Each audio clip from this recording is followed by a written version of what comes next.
received a request recently in a comment. Someone wanted to know who I was, why I'm doing this, what's my background.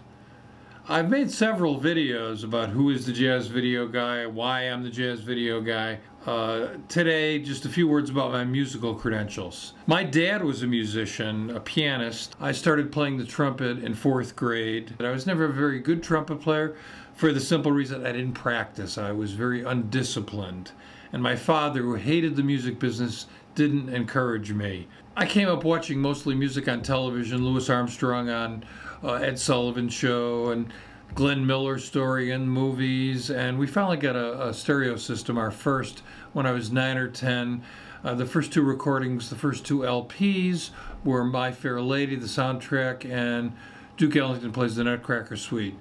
That was the beginning of it for me, and it grew very quickly from there. I started listening, turned on by other trumpet players.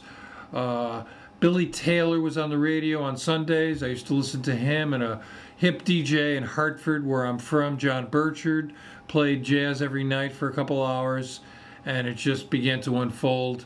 I lived 100 miles from New York. By the time I was 14, my friends and I were going into the city to go to the Sunday matinees at the Vanguard.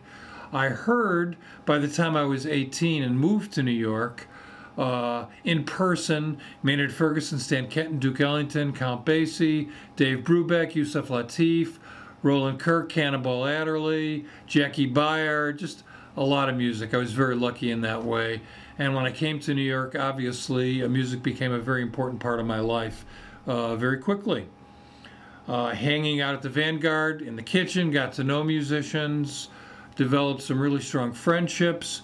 In particular, a pianist named Walter Bishop Jr., who played with Charlie Parker, was a disciple of Bud Powell.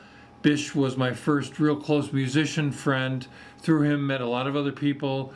My friend Richard Dubin introduced me to Clark Terry. So by the time the mid-70s came along and I was in my mid-20s, deeply into the music, I published my first article in 1977 for Downbeat, Jazz Warrior Marches On, an interview with Walter Bishop, and right place at the right time, started writing a lot for Downbeat articles. In '78, I did a cover story for Downbeat about Sonny Rollins. That was our first meeting, became friends with him. The first music I listened to was big band music. In the early 60s, the big band era wasn't that far in back of that, although it seemed like many years away, and then quickly into bebop. When I was young, Charlie Parker, Miles Davis, Dizzy Gillespie, Duke Ellington, Dave Brubeck, these are the people I listened to. And as a trumpeter, it was Louis Armstrong, Dizzy Gillespie, Clark Terry, Maynard Ferguson, and Lee Morgan, who turned my head around.